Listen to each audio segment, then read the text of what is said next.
Besoj që jam nga njerëz të rrallë që s'flas më gjatë se 3 minuta. Bëj 4.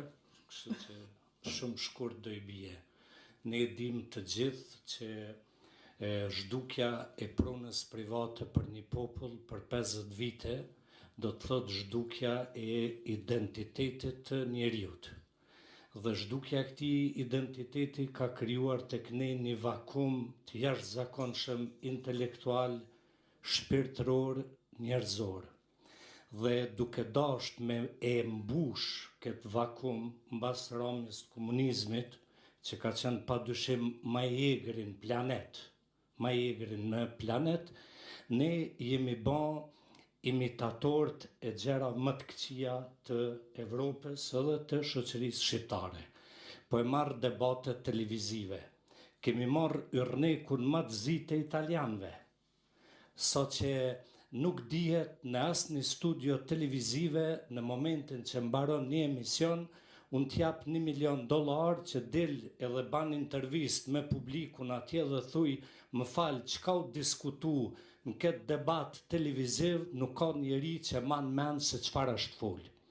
Dhe majnë mend që në Suedi, profesori I cili më ka dhënë gazetari televizive, e që më ka ushtru se si shkruhet lajmi, se si spjegohet lajmi, e nuk recitohet lajmi, na merrte në intervistë pasi që lexonim lajmet dhe ne nuk I kujtonim gazetarët lajmet të cilat vetë I kishim shkruar. Tani profesori thoshte kur ti nuk e kujton lajmin që e ke shkruar, po nona jote, po gjyshja jote analfabete, si do ta majnë mend këtë lajm? Shikoni se sa shumë në për studio televizive tjerrim lesh, ka 1 orë pa thonë asgjë.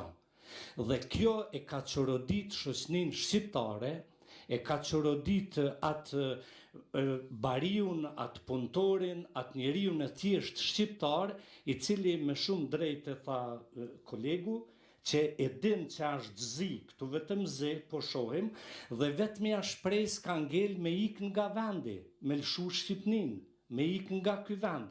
E për mos me ik, kërkohet zoni I qartë, I drejt për drejt, I ne që quhemi gjysmë intelektual, që jemi një elitë gjysmë intelektuale, një elitë politike, me I tregu këtij populli që jemi vetëm vend që themi inshallah nuk na ikin dritat, inshallah nuk na ik ujit. Imagjinoni një qytetar kur hyn me ulan banjo dhe m'ju lut Zotit, jo m'ju rrit rroga mujore, po me thoj inshallah nuk ngelem lakuriç në banjo, nuk mi ik ujit. Dhe këte, mos harroni diçka e kanë sjell krerët politik të këtij vendi, që janë Sali Berisha, që është Edi Rama, që është Ilir Meta, që janë të gjithë bashk, që këta të gjithë bashk janë bashku që 35 vite në krim të organizuar dhe në korrupsion. Më vjen keq shumë që kam librezën e gazetarit. Dikur ka qenë krenari me qenë gazetar, ka qenë krenari me qenë intelektual. A u bën 3 minuta.